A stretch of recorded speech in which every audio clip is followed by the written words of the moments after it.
What's up? Welcome to Designated Reports Boxing Podcast. It's your host Louie and JD. We're doing a post-fight reaction to the Charlo Castano. The name of all night. Shout out to you. Made a strong drink with some Bacardi rum. Stumbling and fumbling them over here. All right, so look, getting into the fight. So off rip, Castano had the fight, in my personal opinion, in the bag going into the 12th. I had tweeted that, you know, Charlo basically needed a knockout or a knockdown. His corner said the same thing.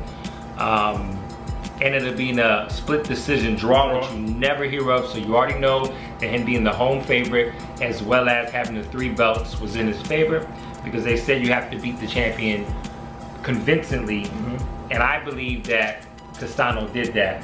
What's your thoughts? I definitely agree with you. Like, if the way that you broke it down, I'm gonna side 100%.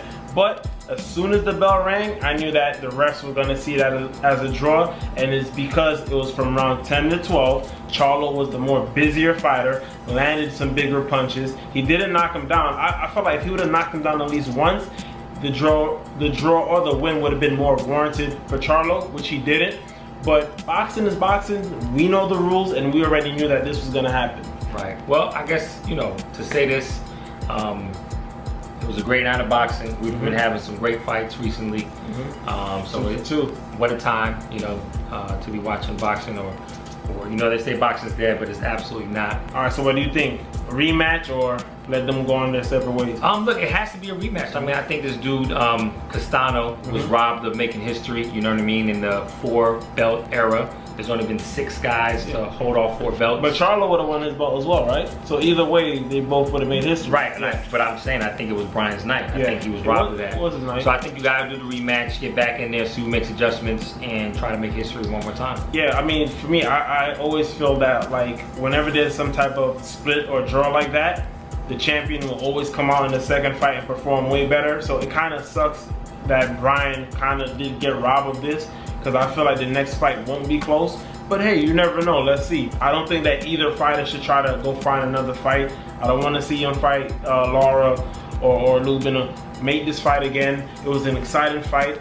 Probably top 3 fights that I've seen this year thus far. So just run it back. Yeah, I want to say this real quick. I think Charlo made this fight a lot harder than he needed to. I think he was trying to rely on his power a little bit too much. You know, Castano came in on a straight line, didn't do too much head movement. We kind of knew that he was a volume puncher. He was well conditioned, came to win. He was a dog though, had man. A chin. But he was a dog though. No facts. I think you said it earlier, like between Mario Barrios and Castano, watching, you know, these two guys fight.